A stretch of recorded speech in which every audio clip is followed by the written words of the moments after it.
I hope you're doing good. Yes, I do. If you've been following me over here, then guess what? You're an OG, baby. Yes, you are. And if you're new, welcome. I'm so happy you decided to join us on this crazy ride, and a crazy ride indeed it is. So everything's been a mess, y'all. I look like a hot mess, which is pretty normal for my YouTube videos, and here lately on my TikTok as well. I've got a lovely friend right here, and this one is actually going away, so that was there. This video actually started out originally on my phone. Right now I'm on my husband's phone because my phone is deciding to trip out on me, just like it has before. So Samsung is about to get it back and hopefully replace it. Now, my only concern is I've already had to send this phone in twice to them for them to repair it. So it's having all the same issues. It works for a little while, and then it says the internal storage is full, and then no matter how much stuff I delete, it doesn't solve the issue, and then eventually it just makes my phone go out altogether. But since getting the phone back, I have managed, when I was in the tanning bed, this happened in a tanning bed. I set it down on the floor to listen to some music, and it just scraping up against the glass or something caused this to happen. So I'm worried, even though it's been sent in a couple of times before, without that on it, and it was doing the same thing, that they won't try to blame it on that. So I guess we'll see about that one. So I'm probably gonna end up switching to my son's phone until I get the issue resolved with this phone. We did talk to them. They said we have to call back Monday because the technical support team is not there on the weekends, and that more than likely they're going to replace it this time. But like I said, that ding is sort of scaring me that they'll try to go back on having to do so. But before my phone decides to give completely out, I am just going to start using my son's phone. Ooh, that screen needs to be clean. Don't judge me. And that way that phone don't cut out, and I can get all my stuff backed up onto my drive and things like that, you know. So today's story time is actually very short. And now, where it started off on my original phone, I was just going to add a couple of things, and I was hoping to get it done today. And so that's why I threw my outfit back on that I originally wore for the story time. However, I'm having issues getting it transferred onto my husband's phone because my husband's phone is a piece of crap too, and I'm not gonna deal with all that. So I'm basically remaking the whole story time, so it's pointless for me to throw this on, which I was having issues with my phone yesterday as well. So, but I was hoping if I messed with it enough today and got enough things deleted that I would be able to go ahead and finish the story time on the phone that my video was originally on. But it's just a whole mess, y'all. It's a mess just like my life, okay? So here I am to do the story time again. But it's very short. It is about how my daughter was born, and there's not really much to her story like there is Skylar's, because I had a pretty good pregnancy with her. But we're still going to talk about it because it was still one of the best moments in my life. I mean, she's my firstborn. She is the first child that I got to start taking care of, loving, and every minute was beautiful with her, just like it was with her brother. So, without further delay, let's get on into it. Okay. So, my daughter was born October 2004. Now, I did go through the last 4 months of my pregnancy without her father there, because he did end up leaving in the middle of my pregnancy when I was like 5 months, and I could not find him for a long time. As a matter of fact, I kept searching for him and could not actually find him until she was 2 months old. So I lived with my mom in Georgia, East Point. Sorry, my husband was walking out the door, so I had to cut the clip real quick. But anyways, so I lived with my mother and her girlfriend and her girlfriend's daughter on Wheeler Street in East Point, Georgia. Sorry, lost my train of thought right there. And so, and my father also stayed there as well. When I moved in with my mom after my ex left me pregnant, because I was living with my dad when my ex left, okay, and I didn't want to be there. I would have to stay up all night until my dad went to work, and then that's when I would get sleep, because if you did not know, my dad was my molester. And he even tried taking my door off my hinges. I would have holes in my walls. I could remember taking a bath and raising up and seeing him over, just several different things. So I didn't want to be there with him. I begged my mom to let me come live with her and her girlfriend and stuff. Eventually she says yes, and I move in with her.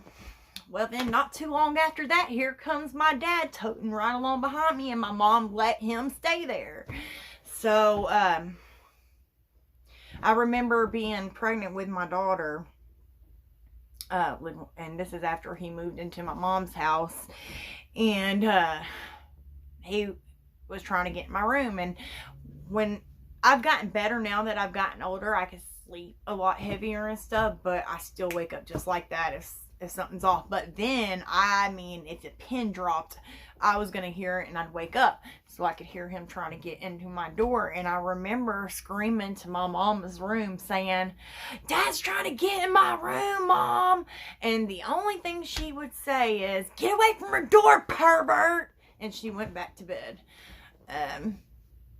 I know she regrets that now, and I have forgiven her for all that. But yeah, anyways, so let's get off the subject to him. So I'm living with my mom, and I'm pregnant, and God, you know, the first 3 months of my pregnancy with my daughter, I did have morning sickness and all that, but it would happen in the morning, and then after that, I was fine. I didn't stay sick with her like I did with my son. With my son, I was sick for the first 6 months, throwing up every and anything. With my daughter, it wasn't like that. I would have some morning sickness, and then it would reside, and I would be fine for the rest of the day. And about 3 months is when the morning sickness stopped. Did I actually like being pregnant? No.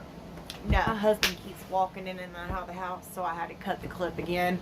But no, I'm not gonna lie to y'all and sit here and say I enjoy being pregnant, because I didn't. Because even though my pregnant was very easy with my daughter, I was very tired all the time, eating a lot, you know, the normal things in pregnancy, and you just feel ugh.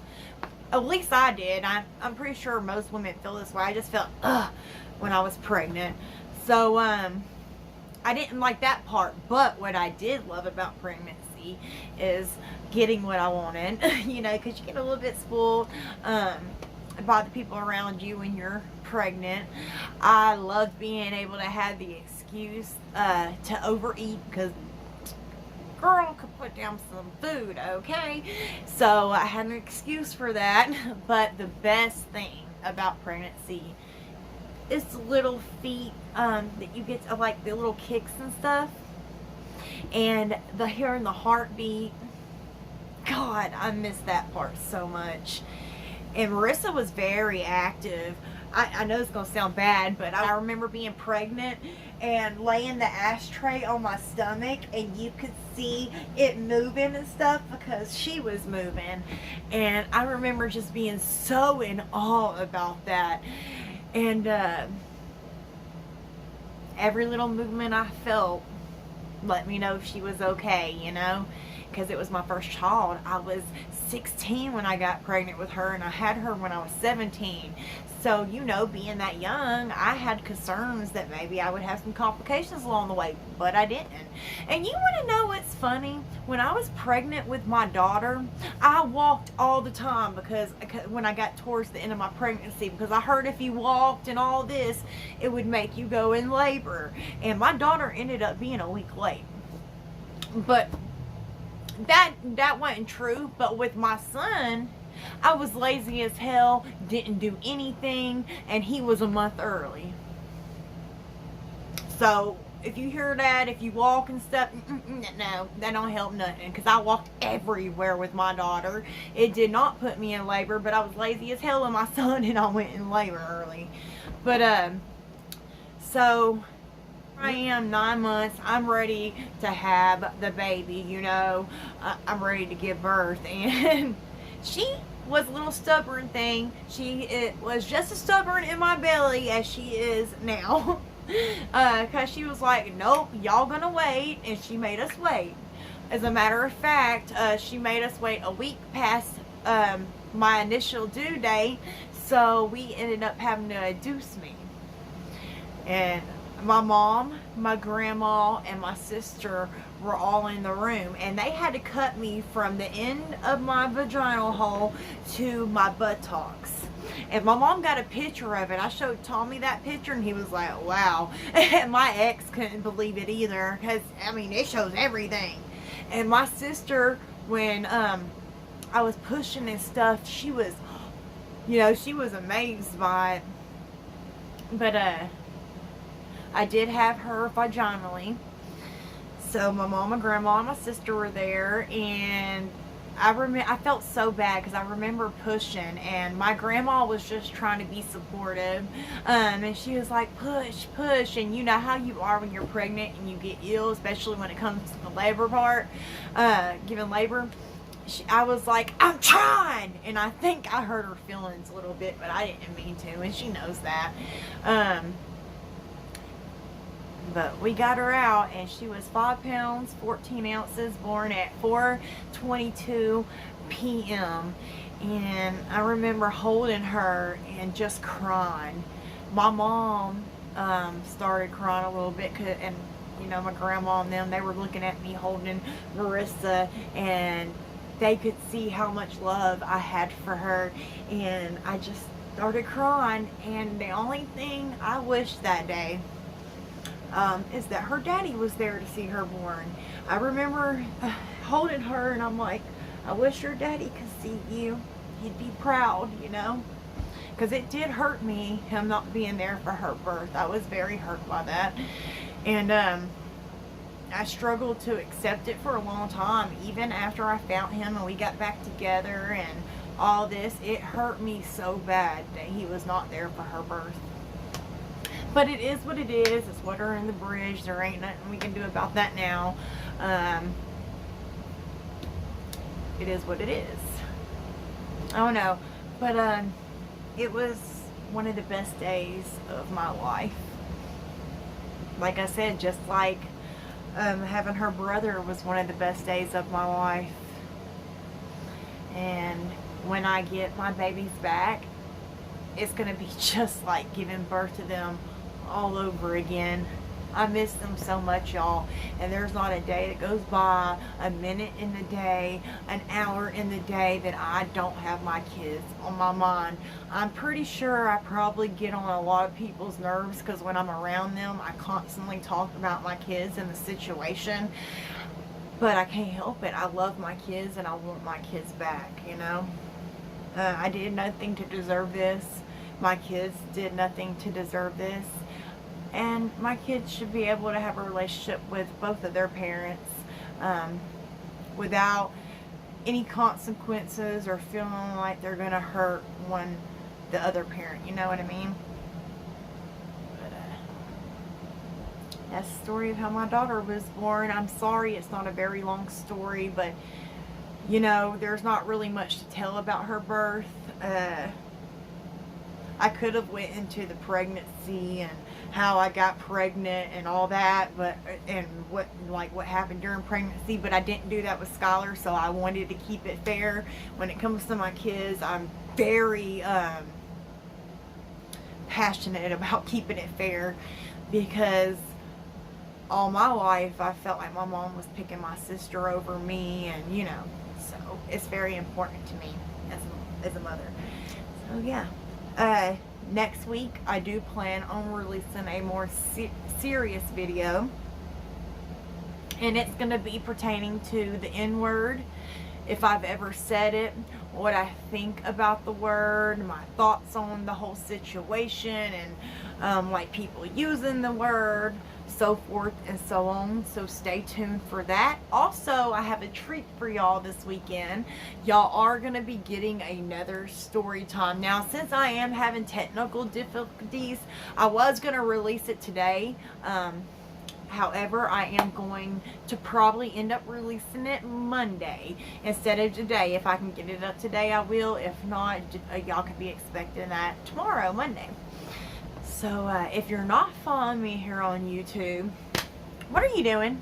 You need to go ahead and push that follow button, hit that little bell so you can get all the notifications when I upload. And if you're not following me on either of my TikTok accounts, you might as well go ahead and do that too. I will leave those linked in my description.